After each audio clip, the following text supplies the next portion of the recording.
안녕하세요. 반갑습니다. 스마트한 사장은 상속을 준비한다. 김연주 세무사입니다.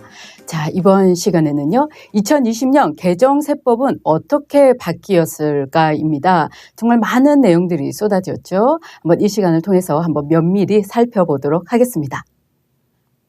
자, 2020년 이 개정세법의 기본 방향을 먼저 한번 살펴보면요. 이 투자 그리고 기업 환경을 개선하고요. 그리고 이 코로나로 인한 소비가 많이 꺾였죠. 소비를 활성화하고 성장 동력을 강화하기 위한 이러한 제도가 많이 도입되었습니다. 그리고 포용, 상생, 이런 공정 기반을 공고히 하기 위해서 서민과 그리고 중소기업을 지원하고요. 그리고 일자리, 세제 지원을 강화하면서 과세 형평 또한 제고하였습니다.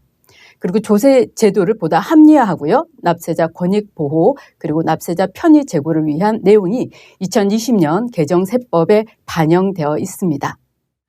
자, 먼저 이 코로나로 인해서 많이 꺾인 이 경기를 어떤 식으로 활력을 쏟을 것인가에 대해서 많은 고민이 나왔었는데요. 그중에서 가장 먼저 살펴보실 것은 이 통합투자세 공제 신설입니다. 그러니까 기업이 운영을 하면서 많은 투자를 하게 되는데요. 이 지원 대상과 지원 수준이 정말 상이한 이 9가지에 대한 설비에 대해서 많은 투자세 공제를 해주고 있었습니다. 이러한 특정 시설과 관련된 투자세 공제를요, 중소기업 투자세 공제와 통합을 함으로써 통합 투자세 공제를 신설을 하였습니다. 그리고 이 세제 지원에 해당되는 이 대상의 범위를요, 굉장히 폭넓게 확대를 시켰습니다. 종전에는 열거된 어떤 특정한 시설에 대해서만 인정을 해 주었다면 이번에는 모든 사업용 유형 자산에 대해서 그 투자세 공제를 해주게 되는 대상으로 들어갔습니다. 다만 토지, 건물, 차량 등은 제외가 된 것이죠. 그리고 이 투자세 공제에 더해서 추가적인 공제까지 이번에 더 올라갔습니다. 3%의 투자세 공제가 더 증가되었는데요. 그것은 직전 3년 평균 대비를 해서 더 투자된 부분에 대해서 추가적으로 3%를 더 공제해 주는 것입니다. 그래서 결과적으로 대기업의 경우는 4%, 중견기업의 경우는 6%, 중소기업의 경우는 13%까지 기본적인 투자세 공제를 받을 수가 있는 것입니다. 또한 이 기업의 투자 리스크를 경감시키고요. 정말 결손이 많이 발생될 수 있죠. 이런 코로나로 인해서 경기 침체로 인해서 받는 그러한 어떤 힘든 어려움을 세 공제 기간을 10년으로 모두 확대함으로써 결손이 발생한 경우에도 세 공제를 받을 수 있는 그러한 지원 제도를 마련을 함으로써 조세특례제한법상 세 공제의 2월 공제 기간을 10년으로 확대하였습니다. 그리고 또 결손금에 대한 공제가요, 원래는 10년 공제를 해줬습니다. 하지만 코로나19로 피해를 입은 기업에 대해서 지원을 해주고요. 세부담을 보다 합리화하기 위해서 10년에서 15년으로 2월 공제 기간을 확대시켰습니다. 그리고 20년 한시적으로 이 신용카드를 쓰는 금액에 대해 가지고요, 더 30만 원을 인상을 시켰습니다. 따라서 신용카드 소득 공제 한도가 30만 원씩 더 증가된 것으로 보시면 됩니다. 그리고 금융투자 활성화를 위한 금융세제 지원이 무척 많이 개선이 되었습니다. 이번에요. 그래서 특히 이 증권거래세를 인하를 하였습니다. 2021년부터 2023년까지 단계적으로 증권거래세를 인하를 함으로써 이 거래 비용이죠. 거래 비용을 줄여서 주식시장을 보다 활성화하겠다는 것이 이번 개정 세법 내용에 들어가 있습니다. 그래서 코스피의 경우는요, 2023년까지는 0%, 코스닥의 경우는 0.15%, 코넥스 같은 경우는 0.1%, 기타는 0.35%까지 증권거래세를 인하하는 그런 방침이 반영되어 있습니다. 그리고 2023년부터요, 금융투자소득세가 도입이 되었습니다. 이것은 아주 특별한 케이스라고 할 수 있죠. 투자를 활성화하기 위한 아주 적극적인 제도라고 보시면 됩니다. 가장 먼저 이 제도의 특징은요, 분류과세입니다. 사업소득 같은 경우, 종합소득 같은 경우는 어떻게 되죠?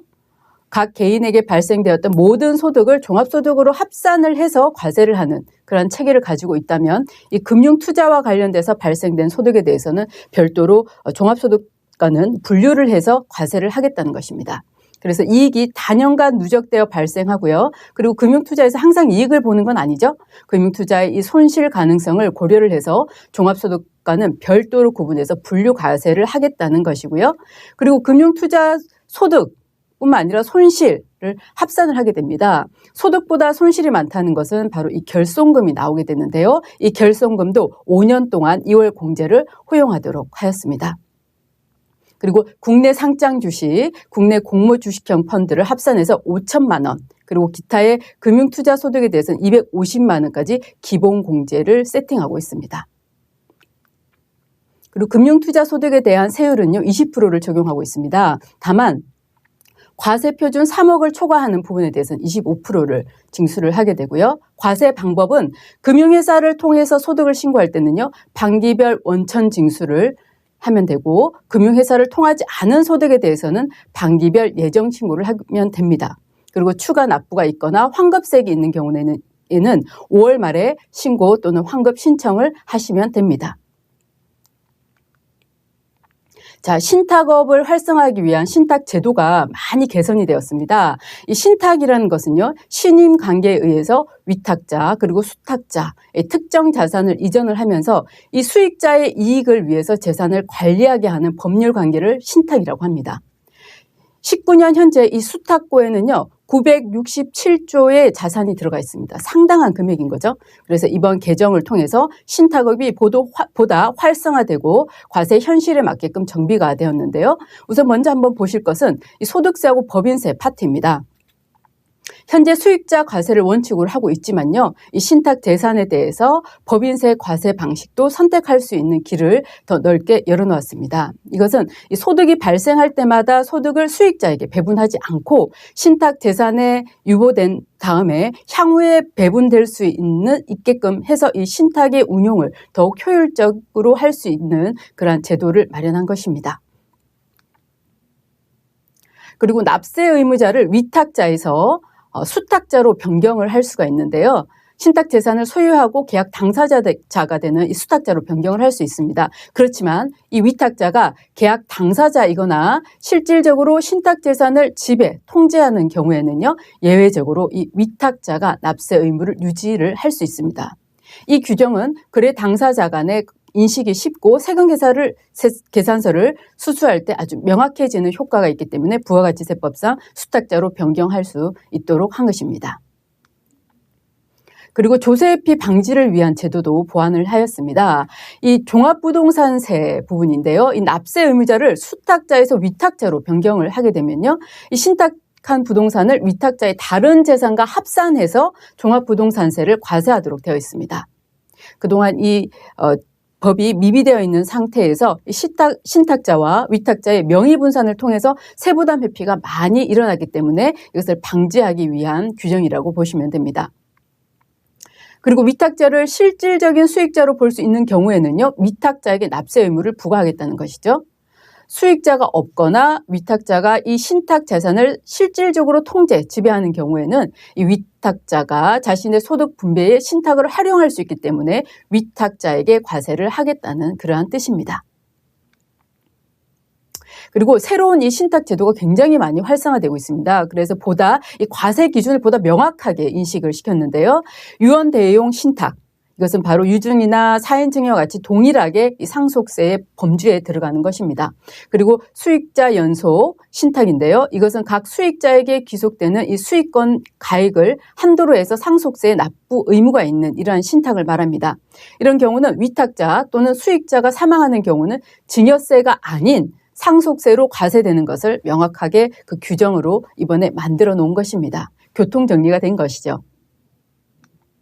자, R&D 지원입니다. 이 중소기업의 경우는요, 많은 기술 개발을 하고 있습니다. 특히 이 조사 분석 비용을 이번에 R&D 비용 세액 공제를 받을 때 그 대상에 포함시킴으로써 세액 공제를 해주겠다는 그러한 뜻입니다. 그리고 벤처기업을 이번에 지원을 하게 되는데요. 조세특례제한법상 벤처캐피탈이 소재, 부품, 장비 사업을 하는 이 중소기업에 출자를 했었을 때 주식 양도 차익, 배당 소득에 대해서 비과세를 하겠다는 내용이고요. 그리고 엔젤 투자에 대해서 소득공제 적용했던 그 기간을 2년 더 연장을 해서 벤처기업을 지원하겠다는 그러한 뜻입니다. 그리고 이 서민과 중소기업 지원 내용입니다. 많은 화두가 되고 있었죠. 부가가치세 간이가세 기준이 대폭 상향을 했습니다. 간이가세자의 기준은 지금까지 연 매출 4,800만 원이었는데요. 이 4,800만 원을 8천만 원으로 인상을 시켰습니다. 그래서 이 간이가세자가 더 많이 늘어난 것이죠. 거기에 비하면.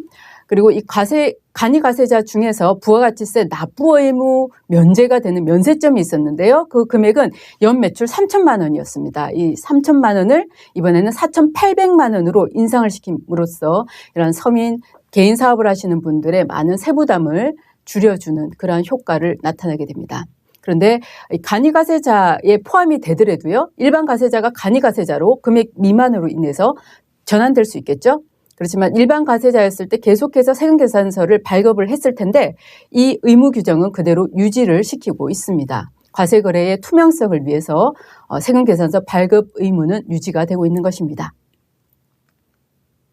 자, 중소기업 지원책 또 다른 것은 이 중소기업 특별세액 감면 적용 기한을 2년 더 연장하겠다는 것입니다.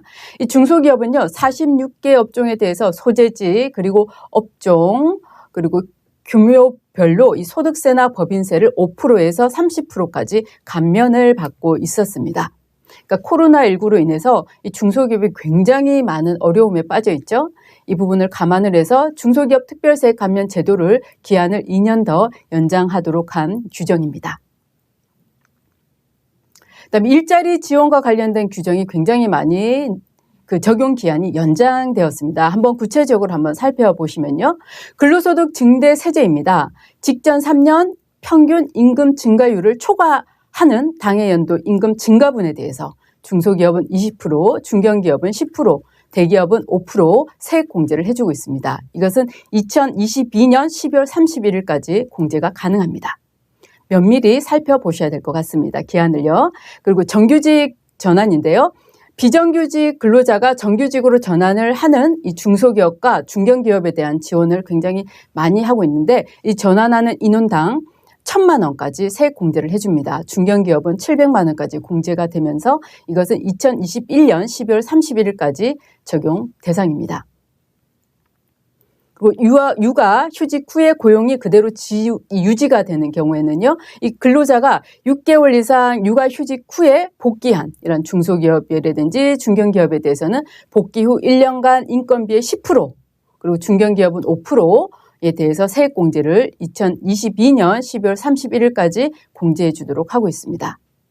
그리고 경력 단절된 이 여성을 고용한 중소기업 그리고 중견기업에 대해서도 고용 후에 2년간 이 인건비의 30%, 중견기업은 15%까지 세액 공제를 해주고 있습니다. 그것도 22년 12월 31일까지 임을 반드시 체크하셔야겠습니다. 자, 일자리 지원에 대해서 추가로 또 공제되는 것이 있는데요. 그것은 고령자에 대한 고용증대 세제 세액 공제 인상입니다. 이 고령자 고용 지원을 위해서요. 고용증대 세제의 세액 공제가 우대 대상에 60세 이상 근로자가 추가되었을 때 공제액이 늘어나는 효과입니다. 1인당 세액 공제가 350에서 430만 원 정도까지 인상되는 효과가 나타나고 있다는 것도 염두에 두셔야겠습니다. 자, 과세 형평을 위한 제고인데요. 많은 질문들이 들어왔죠. 소득세 최고세율이 인상되면서 과세 표준 구간이 높아졌습니다.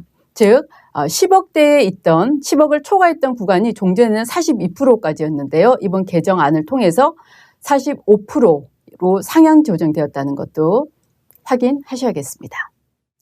자, 과세 형평 제고에 대한 부분인데요. 이것은 개인이 보유했던 주택에 대해서 종합부동산세율이 인상된 것입니다. 이것은 일반의 경우는요. 과세표준 구간별로 0.1에서 0.3%까지 인상되었고요. 3주택 이상이거나 조정 대상 지역의 2주택자 같은 경우는요. 이 증가율이 0.6에서 2.8%까지 포인트가 증가됨으로써 3주택 이상이거나 조정 대상 지역의 2주택을 가지신 분들은요. 1.2%에서 6.0까지의 세부담을 하게 되셨습니다. 이번 개정안을 통해서요. 그리고 조정 대상 지역이 2주택자가 종합부동산세 이 세부담 상한선이 상향이 되었습니다. 이 세부담 상한선이라는 것은 전년 대비 당해 연도의 종합부동산세가 재산세액의 이 합계액이 증가하는 것을 일정한 선을 정하자는 것이 세부담 상한선인데요. 그게 종전에는 조정 대상 지역의 2주택자가 200%였는데 이번 개정안을 통해서 300%까지 인상이 되었습니다. 그리고 양도소득세 부분입니다. 이 단기 차익에 대한 그 차익을 환수를 하겠다는 그러한 뜻이 담겨져 있는 내용입니다. 2년 미만 단기 보유주택에 대해서 양도소득세율이 대폭 인상이 되었는데요. 1년 미만 40%에서 지금은 70%까지 세율이 과세가 되는 것입니다. 그리고 2년 미만의 경우에는요, 기본 세율이었다가 60%까지 세율이 적용된다는 것도 확인을 하셔야 되고요. 하지만 이 매물 유도를 위해서 내년 종부세 부과일까지 시행이 유예되고 있다는 것도 참고하셔서 절세 방안을 모색해 보셔야 될 것 같습니다. 자, 양도소득세 두 번째입니다. 이 양도소득세 중과세율이 인상되었습니다. 조정 대상 지역의 다주택자의 양도소득세율이 인상되었는데요. 우리가 양도소득세율은 6에서 42%이죠. 근데 여기에 2주택자가 종전에 10%가 부과가 되었고 3주택자는 20%가 할증되었습니다. 근데 이번 세법 개정안을 통해서 2주택자는 20%, 3주택자는 30%의 할증이 붙게 됨으로써 2주택자는 최고 62%까지 부담을 하게 되고요. 3주택자는 72%까지 부담을 하게 됩니다. 그리고 이것 또한 매물 유도를 위해서 내년 종부세 부과일이죠. 2021년 6월 1일까지 시행이 유예되고 있다는 것도 확인하셔야겠습니다. 그리고 1세대 1주택자, 이 장기보유 특별공제가 많은 1세대 1주택자에게 큰 로망이었습니다. 그런데 여기에 이 거주기간 요건이 추가가 되었습니다. 예전에는 보유만 10년을 했다면 다른 요건이 다 충족을 한다면 최대 80%까지 보유를 하는 것만으로도 공제를 받을 수가 있었지만요. 2021년 1월 1일 이후 양도분부터는요. 이 보유뿐만이 아니고요. 그 집에 거주를 해야 되는 것으로 나누어졌습니다. 그러니까 8%의 세율은 8%의 공제율은 그대로 가지만 보유기간 4% 그리고 거주기간 4% 이렇게 나누어서 계산이 되기 때문에 해당하는 집에서 10년을 보유하고 10년을 거주해야지만이 이 80%의 효과를 누릴 수가 있는 점 꼭 확인하셔야겠습니다. 그리고 양도소득세 계산을 할 때 이 주택수 계산이 굉장히 까다롭죠. 그리고 1세대 1주택자, 조정대상 지역 내에서 이 다주택자, 주택수를 계산할 때요. 조합원 입주권처럼 이 분양권 또한 주택수의 계산에서 포함을 시키겠다는 것입니다. 이 분양권은요. 대출이나 청약의 경우에 주택수로 포함을 하고 있었습니다. 근데 이 다주택 여부를 판단할 때는요. 주택수에 미포함되어서 불균형을 이루고 있었죠. 그래서 2021년 이후부터 이 양도 계산을 할 때 분양권도 주택수에 포함을 해서 계산하고 있다는 거 반드시 꼭 확인하셔야 됩니다. 자, 법인 보유 주택에 대해서 많은 세제가 강화가 되었습니다. 특히 이번에 보면요, 이 종부세율이 인상이 되었습니다. 종전에는 법인 보유 주택수에 따라서 0.6에서 4%의 단계별 종부세가 부과가 되었지만요, 2021년부터는 종부세가 부과될 때 3% 내지는 4%의 단일 비례세율로 과세가 될 예정입니다. 다만 법인의 사업과 관련된 사업용 자산으로 보고 있는 사원용 주택이라든지 기숙사에 대해서는 비과세 특례는 그대로 유지되고 있습니다. 또한 법인이 보유하고 있는 이 주택에 대해서 종부세 6억 원을 그동안 공제를 했죠. 이 종전에는요, 납세자별, 개인도 그렇고 법인도 그렇고 이 종부세 과세 표준을 계산할 때 6억 원까지 공제를 하였는데 이 다주택 법인이 6억 원 공제 활용을 아주 적극적으로 많이 활용함으로써 파격적인 절세 효과를 보았습니다. 그렇지만 이번에 이 종부세 6억 원 공제를 폐지를 함으로써 세부담이 상당히 많이 늘어날 것으로 예상이 되고요. 그리고 종부세 이 상한선이 폐지가 되었습니다. 결과적으로 법인이 보유한 주택에 대해서 종부세 6억 원 공제가 폐지가 되고 종부세 상한선이 폐지되었다는 것도 확인을 하시면서 이것은 2021년부터 부과되는 종부세에 적용이 됩니다.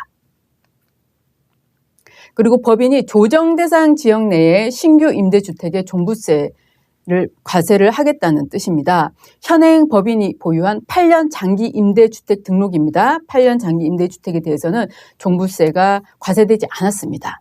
하지만 2020년 6월 18일 이후에 이 조정 대상 지역에서 8년 장기 임대 등록을 하는 주택에 대해서도 종부세가 과세가 되어 있기 때문에 그동안 누렸던 그 임대주택에 대한 혜택이 많이 삭감되고 있다는 것을 알 수 있습니다. 그리고 법인의 주택 양도 차익에 대해서 기본세율 그동안 10%를 과세를 했는데요. 여기에 추가로 10% 이제 얹어서 과세를 하겠다는 뜻입니다. 법인이 소유한 국내에 소재하고 있는 주택, 별장, 비사업용 토지를 매매할 때요. 10% 과세가 되고 있었죠. 하지만 2021년 1월 1일 이후부터는 10%를 더 추가해서 과세하겠다는 그러한 내용입니다. 그리고 2020년 6월 18일 이후에 조정 대상 지역에 8년 장기 임대 등록하는 주택도 10% 추가 과세를 하겠다는 그런 내용입니다. 이 추가 세율 적용은 2021년 1월 1일 이후 양도하는 분부터 적용되고 있다는 것도 확인을 하셔야 되고요. 그리고 이 법인이 보유한 조합원 입주권 그리고 분양권에 대해서도 양도를 하게 된다면 추가적인 세율이 적용되고 있다는 것도 확인 꼭 하셔야 됩니다. 이때 4, 5년 주택 이런 기숙사 등은 제외되고 있다는 것도 아셔야겠죠? 자, 이번 개정을 통해서요. 초과 배당 증여 이익에 대해서 과세가 굉장히 강화가 되었습니다. 초과 배당은 무엇일까요? 이 최대 주주가 자신이 받아야 되는 배당을 받지 않고요. 자기가 받아야 될 배당을 최대 주주와 특수관계에 있는 자에게 밀어주는 것, 배당을 몰아주는 것을 초과 배당이라고 합니다. 현행 법상으로는 이 초과 배당에 대해서요. 소득세와 증여세 중에 큰 금액으로 과세를 하고 있습니다. 하지만 이번 개정안을 통해서 이 초과 배당에 대해서 증여세도 과세를 할 것이고 소득세도 과세를 할 것이라는 입장을 밝히고 있습니다. 물론 중복 과세는 되지 않기 때문에 증여가액에서 소득세를 차감한 부분을 계산해서 하겠다는 그런 입장을 밝히고 있는 것이죠. 개인 유사 법인에 초과되는 유보소득에 대해서 배당한 것으로 보겠다는 규정이 이번에 신설이 되었습니다. 법인을 설립하거나 개인 기업에서 법인으로 전환을 했었을 때 그때 배당을 하지 않고요. 이 법인에서 계속 유보를 해둠으로써 배당 소득세에 대해서 세부담을 회피하는 것을 방지를 하겠다는 그런 뜻입니다. 그래서 개인 유사 법인에게 배당한 것으로 그 주주에게 배당한 것으로 간주를 하겠다는 뜻이 바로 이 규정입니다. 이 과세 대상은요. 최대 주주와 그리고 그 특수관계자가 80% 이상 지분을 보유한 법인이고요. 개인 유사 법인의 초과 유보 소득에 대해서 주주에게 배당한 것으로 간주해서 그 주주에게 배당 소득세를 과세하겠다는 것입니다. 그것은 회사 내부에서 적정하게 유보소득으로 가져가야 될 부분 그 이상을 회사에서 보유를 하고 있다면 그것을 초과 유보소득으로 보고요. 거기에 지분율을 곱해서 배당으로 보는 금액을 계산하는 것입니다. 만약 향후에 배당을 실제로 한다고 한다면 배당으로 간주했던 그 금액에 대해서는 배당소득으로 보지 않겠다는 그러한 규정입니다. 자, 지금까지 2020년 개정세법은 어떻게 바뀌는 것일까에 대해서 살펴보았습니다. 개인 사업을 하시는 분들, 그리고 법인을 경영하시는 CEO분들, 1세대 2주택자, 그리고 다주택을 보유하고 계신 분들은 이 시간을 통해서 어떻게 하면 내가 더 절세를 할 수 있는 방안은 어떤 것일까? 그리고 어떻게 하면 우리가 사업을 지금 이 힘든 고비를 잘 넘길 수 있을까? 한번 생각해 보시는 소중한 시간 되셨으리라 생각합니다. 스마트한 사장은 상속을 준비한다. 김연주 세무사였습니다. 감사합니다.